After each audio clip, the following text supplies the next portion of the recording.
5월 12일 월요일, 오늘 10% 이상 급등한 종목과 그 이유에 대해서 알아보겠습니다.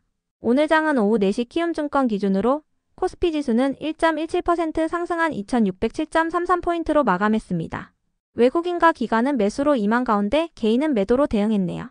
오늘 코스피 거래 대금은 8조 원입니다. 한편 코스닥 지수는 0.40% 상승한 725.40포인트로 마감했습니다.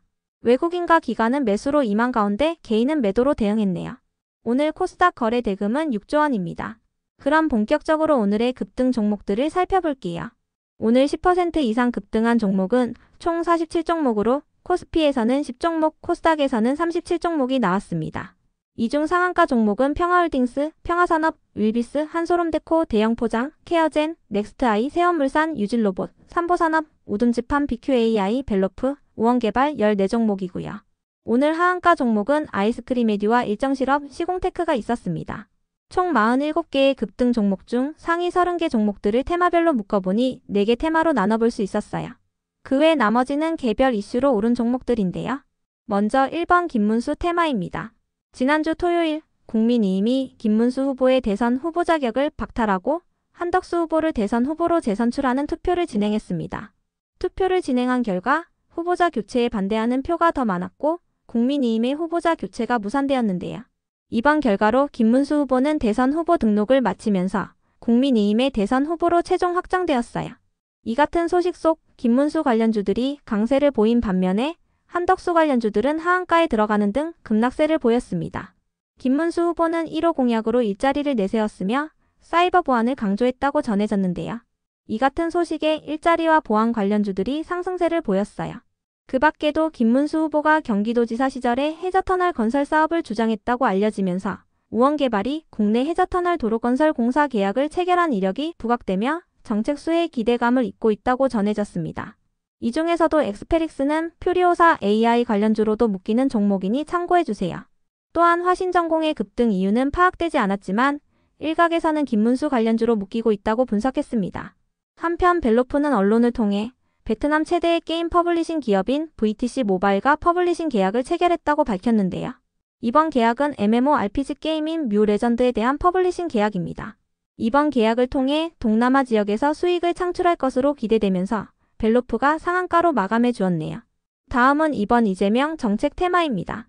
대선 후보들이 오늘부터 선거운동을 시작한 가운데 이재명 후보는 10대 공약으로 경제 강국과 소상공인 활력 증진, 세종 행정수도, 저출생 고령화 위기 극복, 그리고 기후위기 대응 등을 제시했습니다. 특히 인공지능을 비롯한 신산업 집중 육성을 통해 경제 강국을 실현하는 것을 주요 공약으로 밝혔는데요. 이재명 후보는 인공지능 분야에 대한 대규모 투자를 약속했으며 콘텐츠 분야와 관련해서도 지원과 육성 전략을 제시했어요. 또한 기후 적응형 농업 육성 정책도 제시했는데요. 이 같은 소식 속 AI 관련주들을 중심으로 농업과 저출산 관련주들이 정책 수혜 기대감을 잇고 있습니다. 한편 최근 한국인공지능협회가 이재명 후보와 인공지능 정책에 대한 협약을 체결했다고 밝힌 바 있는데요. BQAI는 언론을 통해 해당 협회의 주요 회원사로 동참했다고 밝혔어요. BQAI는 협회에 동참하여 데이터의 안전한 활용과 AI 신뢰 안전 기반 강화 과제를 수행한다고 밝혔는데요. 이 같은 소식에 BQAI가 상한가로 마감했습니다. 그 밖에도 유진로봇의 장동해 사회이사가 이재명 후보의 미래기술 특보로 임명됐다고 전해지면서 유진로봇이 상한가로 마감해 주었네요. 장동해 사회이사는 로보틱스와 기계학습 등을 주요 연구 분야로 삼고 있는 연구자로 카이스트의 전기 및 전자공학부 교수라고 전해졌습니다. 다음은 3번 이준석 테마입니다. 지난주 일요일날 대선 후보 등록이 마감된 가운데 7명의 후보가 등록을 마쳤다고 전해졌습니다. 이재명 후보는 기호 1번, 김문수 후보는 2번, 이준석 후보는 4번을 달고 출전하게 되는데요. 3당인 조국혁신당이 후보자를 내지 않으면서 3번은 결번이 되었습니다. 이로써 오늘부터 공식적으로 선거운동이 시작된 가운데 이준석 관련주들이 강세로 마감해 주었네요. 다음은 4번 디지털 자산 테마입니다. 이재명 후보가 최근 경제 채널 유튜버들과의 라이브 토크쇼를 가진 가운데 원화 기반의 스테이블 코인 시장을 만들어야 한다고 언급했습니다. 이재명 후보는 미국은 국채와 달러 기반의 스테이블 코인을 추진하는 반면에 우리나라는 적대시한다고 언급했는데요. 빠르게 시장에 진출해야 소외되지 않고 국부 유출도 막을 수 있다고 언급했어요. 이와 관련하여 민주당은 지난주 가상자산 시장의 제도화 토론에 나섰으며 토큰 증권과 원화 스테이블 코인, 그리고 가상자산 현물 ETF 등에 대해 의견을 나누었다고 전해졌는데요. 이 같은 소식 속 디지털 자산에 대한 제도화 기대감이 이어지는 가운데 메타도 스테이블 코인 시장에 뛰어들었다고 전해지면서 관련주들이 상승세를 이어가 주었네요. 메타는 스테이블 코인을 지급 수단으로 하는 서비스 개발을 준비 중이라고 전해졌으며 이를 위해 진저 베이커 부회장을 새롭게 영입했다고 전해졌습니다. 진저 베이커 부회장은 가상자산 분야에서 커리어를 쌓아온 인물이라고 하네요. 그 외 나머지는 개별 이슈로 오른 종목들인데요. 먼저 로킷 헬스케어는 오늘 코스닥 시장에 신규 상장한 첫날 강세를 보였습니다. 로킷 헬스케어는 인공지능 기반의 재생치료 플랫폼 기업으로 주요 제품으로는 의료용 3D 바이오 프린터와 일회용 의료기기 키트 등이 있는데요.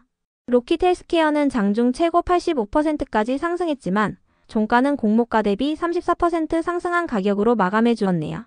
이어서 케어젠은 한양증권에서 케어젠에 대해 긍정적인 전망을 내놓으면서 상한가로 마감했습니다. 한양증권은 케어젠의 황반변성 치료제인 CGPO가 현재 일상 모집이 끝났으며 7월 달에 최종 데이터를 발표할 예정이라고 밝혔는데요. 케어젠이 다수의 글로벌 기업들과 해당 물질의 기술 이전을 논의 중이며 중국 지역에 대한 기술 이전은 막바지 단계에 와 있고 6월 안으로 계약이 가능할 것으로 전망했어요. 또한 경구용 GLP-1 보충제인 코글루타이드의 임상 발표도 예정돼 있다고 밝혔는데요. 코글루타이드는 위고비와 같은 다이어트 보충제라고 알려졌습니다. 이 같은 전망 속 케어젠이 강세로 마감해 주었네요. 다음으로 CNC 인터내셔널은 저번 주 실적 발표가 있었는데요. 매출액과 영업이익 모두 전년 동기 대비 하락세를 보였습니다. 하나증권은 CNC 인터내셔널의 이번 실적이 예상치에 미치지 못한 만큼 목표 주가를 하향 조정한다고 밝혔는데요. 다만 실적 저점은 지난 것으로 판단한다고 밝혔어요. 이 같은 분석 속 CNC 인터내셔널이 실적 반등 기대감을 입으며 강세를 보였다고 알려졌습니다. 이어서 한국선제의 급등 이유는 파악되지 않았는데요. 한국선제는 홍준표 관련주로 묶이는 종목입니다. 최근 홍준표 전 대구시장은 김문수 후보가 제안한 상임선거대책위원장 자리를 거절했다는 소식이 있었으니 참고해주세요. 끝으로 오늘은 하한가를 간 종목도 3개가 있었는데요. 국민의힘의 대선 후보 교체가 무산되면서 김문수 후보가 대선 후보로 최종 선정된 가운데 한덕수 관련주들이 급락세를 보였습니다. 그럼 오늘의 거래량과 거래대금 상위 종목들을 시장별로 살펴보고 마칠게요. 대체거래소 도입으로 인해 3시 30분까지의 데이터와 다소 차이가 있을 수 있습니다. 먼저 코스피 시장에서 거래량 상위를 기록한 종목을 살펴보겠습니다. 1위가 대형포장, 2위는 두산에너빌리티, 3위는 삼성전자, 4위는 오리엔트바이오, 5위는 윌비스, 6위는 한솔홈데코, 7위는 형지엘리트, 8위는 동양철강, 9위는 삼성중공업, 10위는 평화산업입니다. 이 중 10% 이상 상승한 종목은 대형포장, 윌비스, 한솔홈데코, 평화산업입니다. 대형포장과 한솔홈데코, 평화산업은 김문수 관련주입니다. 윌비스는 일자리 관련주이자 이준석 관련주로 부각되고 있습니다. 한편 코스닥 시장에서 거래량 상위를 기록한 종목은 1위가 오둠지팜, 2위는 폴라리스 AI, 3위는 로킷 헬스케어, 4위는 LK삼양, 5위는 형지 INC, 6위는 엑스페릭스, 7위는 이스트에이드, 8위는 MDS테크, 9위는 한국선제, 10위는 한국정보인증입니다.